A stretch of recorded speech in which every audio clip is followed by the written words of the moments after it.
한국 및 중국에 이어 다음으로는 청일전쟁을 전후한 일본의 상황을 살펴보도록 하겠습니다. 1876년 시작된 정한 논쟁이 끝난 후에 정한 논쟁 저희가 배웠죠. 한반도를 정벌하자, 한국을 정벌하자는 정한 논쟁이 있었고요.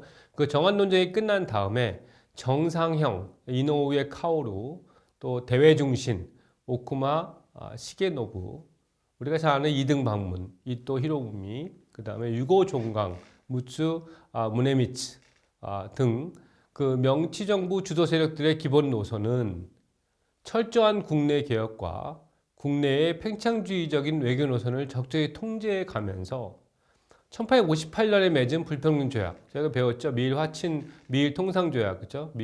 화친 조약에서 54년에 맺었고 58년에 이제 미일 통상 조약을 맺었는데 그것도 역시 중국과 똑같이 불평등 조약이었잖아요. 그래서 이제 그런 불평등 조약을 개정하는데 그 명치 정부의 주도 세력들은 정한 논쟁이 끝난 다음에 한편으로는 서구적인 개혁, 철저한 국내 개혁, 그다음에 밖으로는 국내에서 팽창주의적인 외교 노선들을 좀 더 설명드리겠지만 그걸 통제해 가면서 우선적으로 중요한 것은 바로 불평등 조약을 개정하는 게 중요하다라는데 초점을 맞추고 있었다는 것이었습니다. 이러한 명치 정부의 메이지 정부의 현실주의적 외교 노선에 대한 국내 세력들의 구체적 대응 방식을 설명하면 다음과 같습니다. 먼저 존왕양이적 아시아주의자들의 대응 방식으로서 정한 논쟁 이후에 무력 투쟁에서 패했던 서양 융성, 사이고 타카모리라고 하는 유명한 사람입니다. 서양 융성의 추종자들로서 후쿠오카 출신 두산만, 토야마 미츠루라고 하는 두산만을 중심으로 한 현양사, 겐요샤라고 합니다. 현양사 및 흥룡회, 그렇죠? 흥룡회. 코큐류카이라고 하죠. 코큐류카이에서 흥룡회, 블랙 드래곤 소사이어티라고 하는 폭력 단체입니다. 이런 현양사하고 흥룡회 등 그런 그 폭력 단체를 구성해서 아까 말한 대외 중심 등 그 명치 정부 요인들을 습격하는 등 폭력 투쟁에 주력한 것을 볼 수 있겠습니다.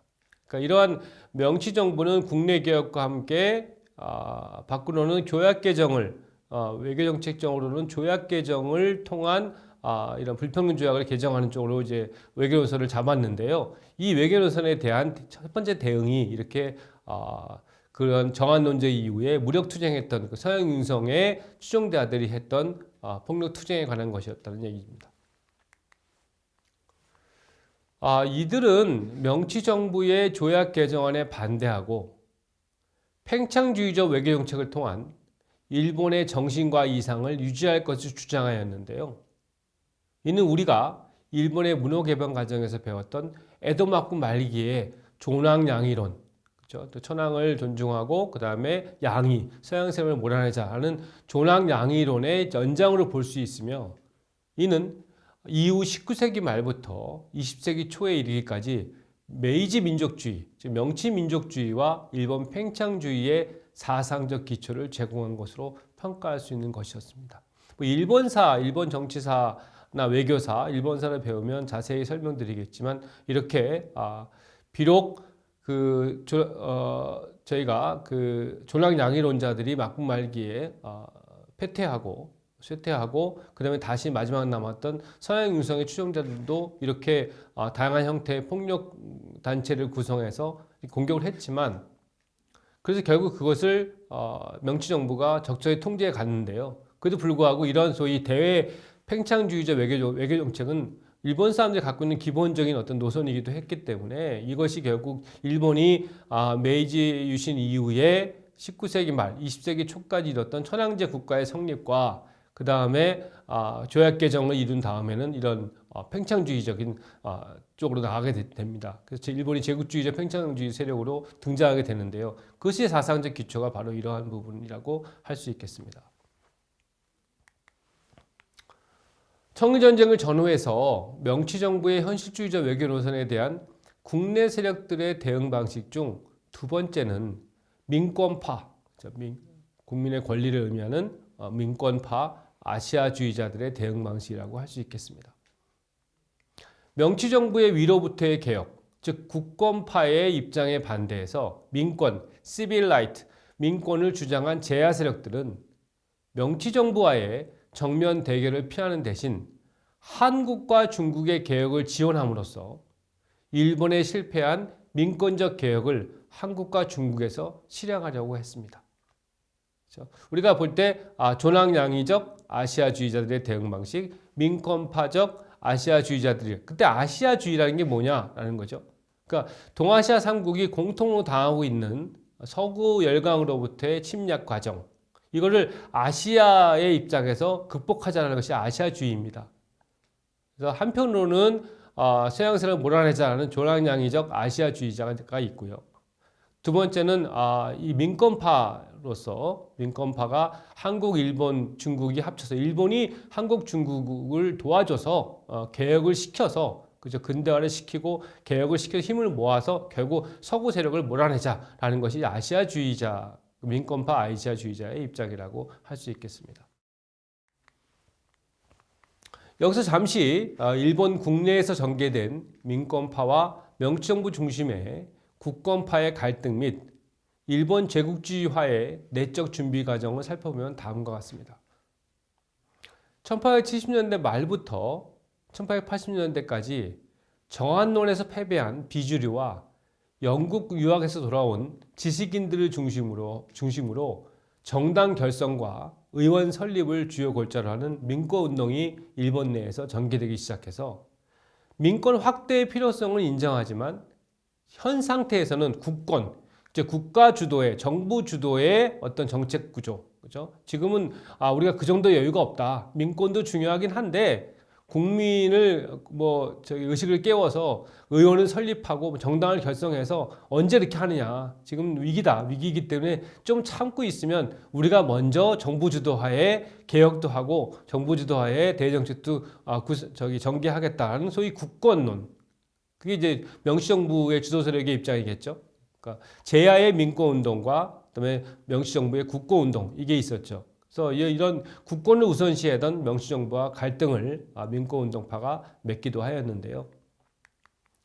구체적으로 특히 1880년대 들어서 메이지 14년의 정변을 계기로 전개된 민권운동의 정당 및 의회 개설에 대한 명시정부의 강력한 탄압과 통제 정책, 그리고 자유민권 세력의 쇠퇴와 함께 진행된 천황제 국가의 형성을 위한 각종 제도적 장치의 마련은 결국 전제 권력의 부활을 통한 일본적 제국주의화의 단초를 보여주는 것이었습니다. 예를 들어 1880년대 초반 이후 전개된 소학교, 우리 같으면 초등학교죠. 소학교 교과서의 허가제로의 전환과 검열. 그러니까 자율적으로 만든 게 아니라 허가를 해서 교과서의 내용을 갖다가 검열하겠다. 그죠? 그다음에 학교 내에서는 정치에 대한 토론이나 강연 및 학생이나 교원의 정치 활동을 완전히 금지하는 집회 조례의 개정. 그렇죠?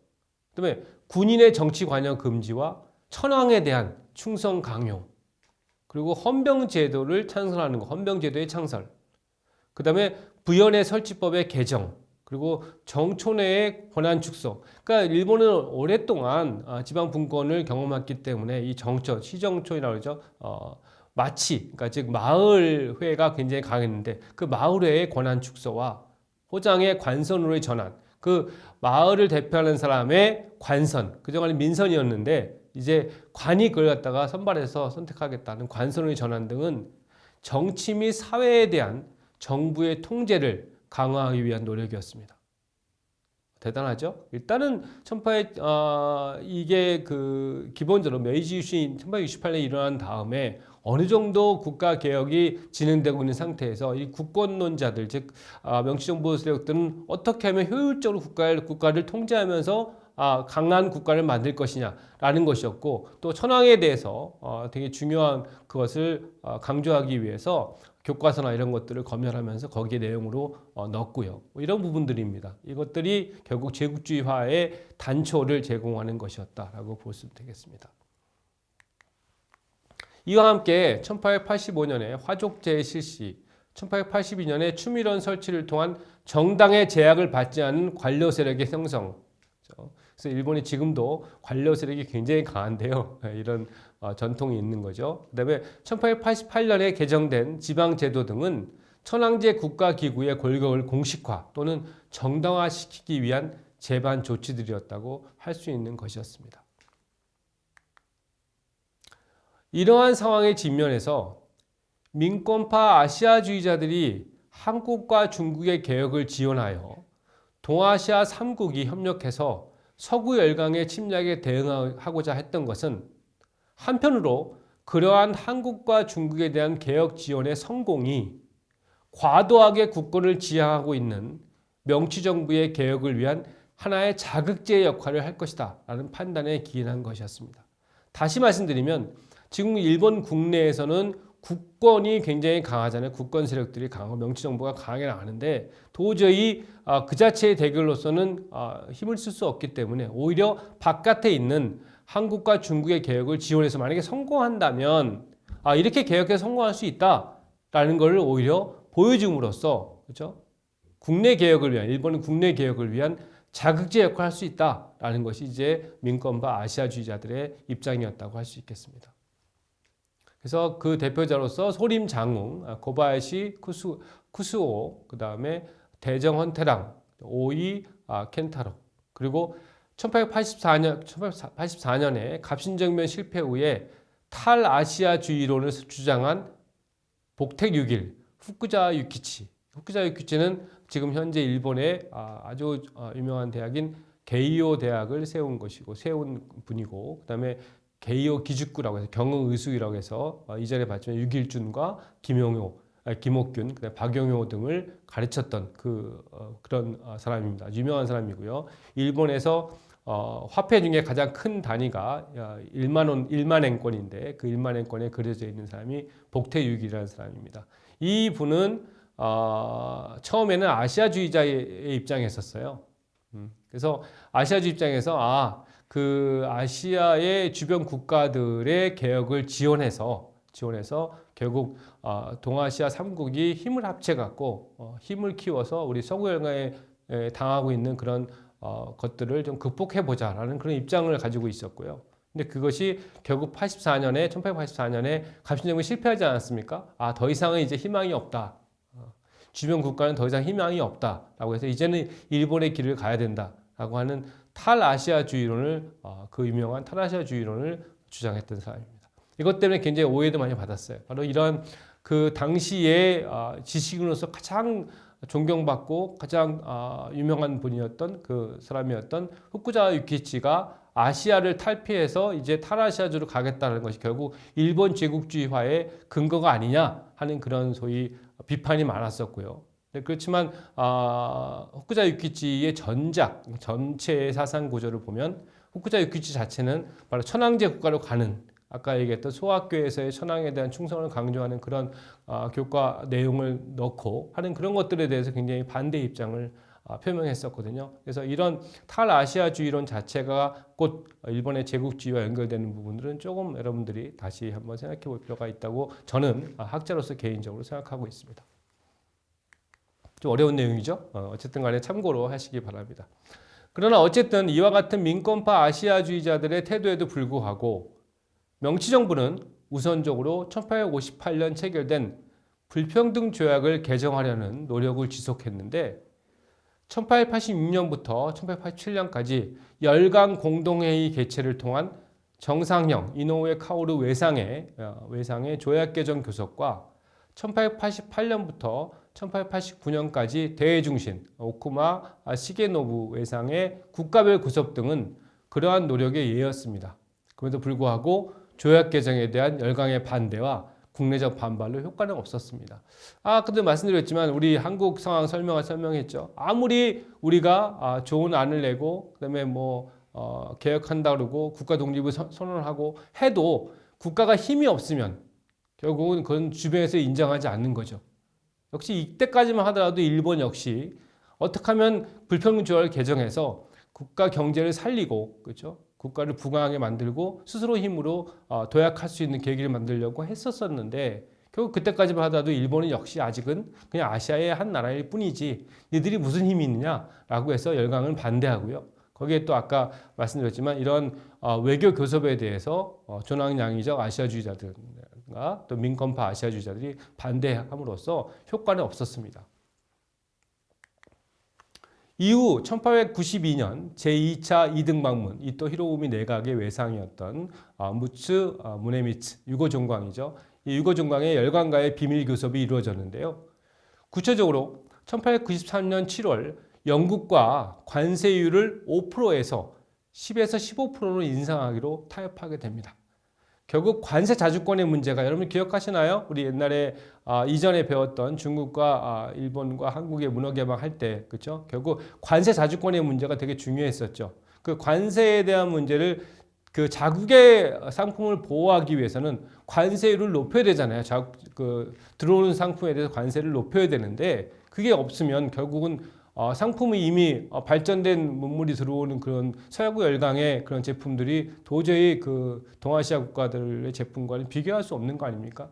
그래서 그런 것들이 없어서 계속 경제가 힘들어졌는데 영국과의 협상을 통해서 관세율을 5%에서 15%까지 그 영국 상품에 대해서 15% 정도의 관세를 더 붙이는 거죠. 그걸 타협하게 됩니다.